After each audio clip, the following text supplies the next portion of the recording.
Hey guys, let's get more news about Steelers, but first, don't forget to subscribe to the channel and leave a like. Mike Tomlin not committing to defensive linemen as Steelers' priority in 2025 NFL Draft. Pending Aaron Rodgers' decision, the defensive line is the biggest hole the Steelers didn't seriously address in free agency. While they did add a couple of pieces, they are not names that would move the needle. We don't know what their plans were going into free agency, but the market at the position proved rather expensive. Despite whiffing in free agency, Steelers HC Mike Tomlin is not committing to prioritizing the defensive line in the draft. This class is particularly deep, yet their lack of a second-round pick complicates matters. Even in a deep class, there is a clear delineation between first-round talents and third-round talents. Many feel the Steelers are locked into a defensive lineman in the first round, which is a categorization that Tomlin disputes. And despite the absence of a significant piece in free agency, he shied away from calling it disappointing. I think that we're open to acquiring good players at all positions, and I don't know that we've placed a pecking order, if you will, on positional needs as we sit here today, Tomlin said in addressing the Steelers' plans for the defensive line, via transcript. We need to acquire talent across multiple positions, and oftentimes when we check a box in free agency, we don't have to check it in the draft and vice versa, and so it's all about the acquisition of the talent that's needed, and not necessarily what avenue that comes from for us. Tomlin didn't mention the fact that the Steelers released Larry Ogunjobi from the defensive line this offseason. They needed to do that before a roster bonus was due in mid-March. Yet, it's likely that they hope to replace him with a like player. With veteran defensive linemen scarce, was Mike Tomlin hinting at the possibility of the Steelers trading for one? Alternately, his messaging could be endorsement of third-year Keanu Benton. He talked about how teams play about 80% of their snaps in sub-packages. Even if the Steelers believe in Benton, Tomlin knows they need another defensive lineman. Cameron Hayward is near the end of his career, and whether that's in 2026 or 2027 or 2028, they are going to need another long-term starter sooner or later. Of course, it doesn't do any team any good to telegraph their draft plans. Even when it's obvious, you never want to give other teams the opportunity to manipulate you. The Steelers expressed relief after the 2021 draft, basically calling their interest in RB Najee Harris the league's worst-kept secret. We know that they have prioritized the trenches in recent years, though. Since pairing with Omar Khan as GM, the Steelers have used 4 first- and second-round picks on either an offensive or defensive lineman.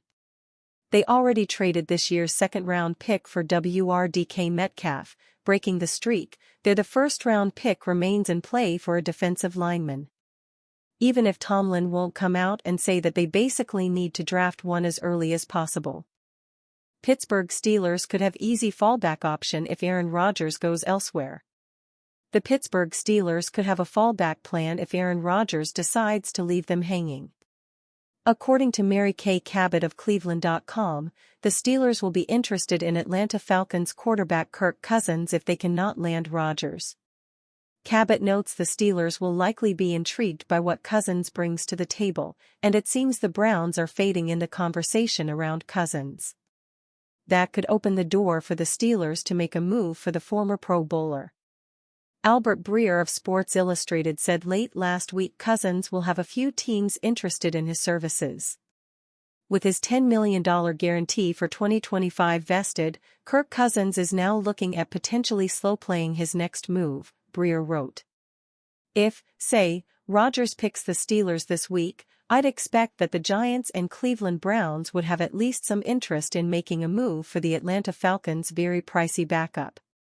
Ditto for the Steelers if they strike out. According to Josina Anderson, the Falcons are asking for a third-round pick for Cousins, meaning they would have to take on a significant portion of his contract for that to go through. Anderson does not anticipate Cousins being moved before the NFL draft. Cousins has expressed he would like to leave the Falcons for a new team where he could start this season. Coming off a torn Achilles in 2023, Cousins never fully looked like himself after surgery and a return. Still, the Falcons signed him to a 4-year, $180 million contract that made him a highly compensated quarterback. Steelers keeping QB options open, with or without Aaron Rodgers. The Pittsburgh Steelers quarterback position is a work in progress, and coach Mike Tomlin said that signing Aaron Rodgers, the most prominent free agent in a thin market, is only one possible option. The Steelers met with the 41-year-old Rodgers, a 4-time NFL Most Valuable Player, on March 21 for a reported 6 hours. Tomlin met with media for the first time since then on Sunday at the NFL's annual meeting in West Palm Beach, Florida. Tomlin called it a really good day spent with a player he has known for some time. As far as a timetable, however, the coach said there's no deadline for Rodgers to work out a deal with the Steelers from the team's perspective. I really wanted to spend more of our time just getting to know him better, and things that he values as a player and a man, and what he might be looking for with his next stop, Tomlin said. I don't know that we've approached it from a deadline perspective. Certainly, as I mentioned, you'd like to have settled circumstances, but deadlines can often bring that to a head. Tomlin called free agency a process, which has led Pittsburgh to bring back former Steelers QB Mason Rudolph, who played last season with Tennessee, and another veteran, former Miami Dolphins Skylar Thompson. The Steelers' 2024 quarterback room has emptied, as Russell Wilson and Justin Fields were on 1-year deals as they split starts, and Kyle Allen was a reserve. Wilson signed with the New York Giants and Fields went to Rodgers' former team, the New York Jets. Allen signed as a free agent with the Detroit Lions. The high turnover at the QB position has gone on for 2 seasons. Oftentimes, I say 2 is a pattern. It's a cliché that I use in coaching, but I don't know that I'm alarmed by that as it pertains to this discussion, Tomlin said. We're just simply trying to put together the very best team that we can put together for 2025. Last year, we had a group in that room that were on 1-year deals, and so the possibility of what we're doing right now was a real thing. But that's just one isolated scenario. If we're having similar conversations next year at this time, it's probably more of a discussion for us. Tomlin is not glossing over the addition of Rudolph, 29, as a potential starter, as he was signed to a 2-year contract. We're optimistic about the room that we're constructing. Obviously, we're excited about having Mason Rudolph back, Tomlin said. But certainly we're going to continue to explore all our options in terms of rounding that room out. That includes adding another free agent or selecting a QB in the draft. Rodgers, who was released by the Jets on March 12 and has not said whether he wants to continue playing, has the decided edge in experience.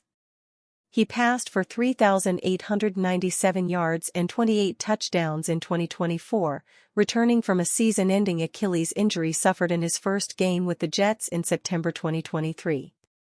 The 10-time Pro Bowl selection ranks 5th in league history in touchdown passes, 503, and 7th in passing yards, 62,952. We're still evaluating the acquisition of a guy at that position, whether it's free agency and/or the draft, and so we're doing our due diligence, communicating with some free agents, also preparing for the draft, Tomlin said. GM Omar Khan and I just got off on a nice tour here last week where we were at Notre Dame, Ohio State, and Texas, for example, our last 3 trips. I think all 3 of those institutions have quarterbacks that are draft eligible, and so it's been a good process for us. And you fan? What do you think about Aaron Rodgers' situation? Write to us in the comments.